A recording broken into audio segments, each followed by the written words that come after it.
Hello and welcome. This is the story of Chief James Ajibola Idowu, fondly called Bola Ige. He was one of Nigeria's most brilliant lawyers, a fearless politician and a strong voice for democracy. Born in 1930, he lived through Nigeria's colonial years, independence, coups, and democracy. He became a governor, a minister, a writer, and a fighter for justice. And in 2001, his life ended tragically when he was assassinated. Today we will talk through his journey. Today we will walk through his journey. From childhood to politics, from law to leadership, and from hope to tragedy. So let's begin. Bola Ige was born on September 13, 1930 in Esa Oke, a town in today's Oyo State. He grew up in a Christian family that valued education. As a boy, he loved reading and learning. He attended Ibadan Grammar School between 1943 and 1948. There he became known for his sharp mind and strong character. After grammar school, he studied at the University of Ibadan. Later, he moved to University College London, where he studied law. In 1959, he earned his law degree. By 1961, he was called to bar at Inner Temple in London. When he returned to Nigeria, he opened his own law firm, Bola Ige and Co. He worked hard, defended people, and built a reputation as a brilliant lawyer. Later, he became a senior advocate of Nigeria, SAN, one of the highest honors in the legal profession. This was the beginning of a career that would shape Nigeria's history. Bola Ige was not only a lawyer, he was also deeply interested in politics. At just 31 years old, he was already involved in the Action Group crisis during Nigeria's First Republic. This was when Chief Afenifere, leader of the Action Group, clashed with his deputy, Samuel Ladoke Akintola. The crisis shook Nigeria's politics, and Bola Ige was part of the struggle. So, during the military rule of General Yakubu Gowon, Bola Ige served as the Commissioner for Agriculture in the Western region from 1967 to 1970. And it was during this time that he became close friends with Olusegun Obasanjo, who was then an army commander in Ibadan. Even under military rule, Bola Ige never stopped speaking for democracy. When democracy returned in 1979, Bola Ige joined the Unity Party of Nigeria, UPN, founded by Chief Awolowo, and under this party, he contested for governor of Oyo State. He won and served from October 1979 to October 1983. His deputy was Adebisi Akande. As governor, Bola Ige was known for progressive reforms. He promoted education, health, and agriculture. He was close to the people, often speaking in simple language they understood. But in 1983, his re-election bid failed.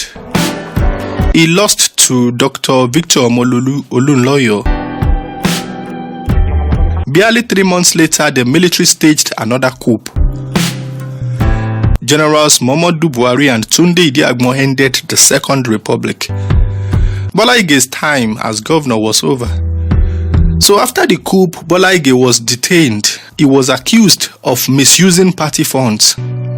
Many believed the charges were political and not true.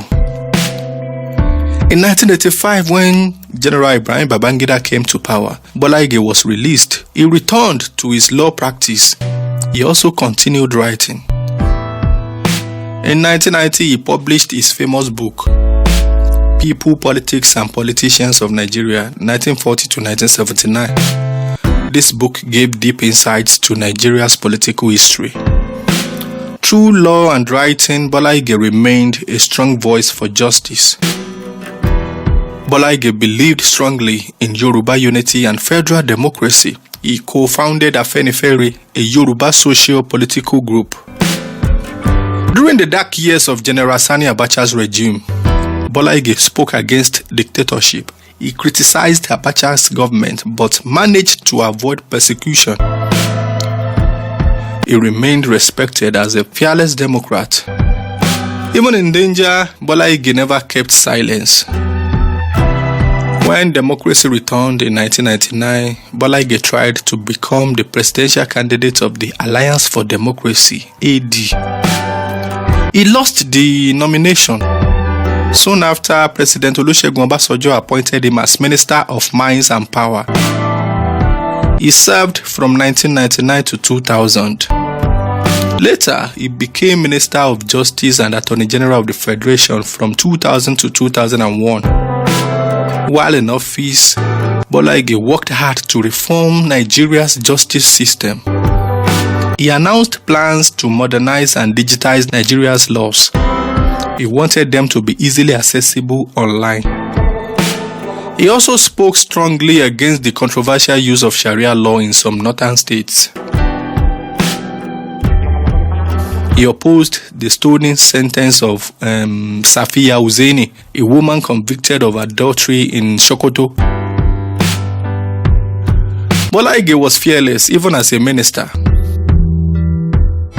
Tragedy struck on December 23, 2001. Bola Ige was assassinated in his home in Ibadan, Oyo State. His death shocked Nigeria. It came during political tension in Oyo State, where Governor Bisi Akande clashed with his deputy, Iyola Omeshore. This feud had already led to the killing of legislator Odunayo Olagbaju. Several people, including Omeshore, were arrested and tried, but all were later acquitted. To this day, the true killers have never been found. Nigeria lost one of its brightest minds.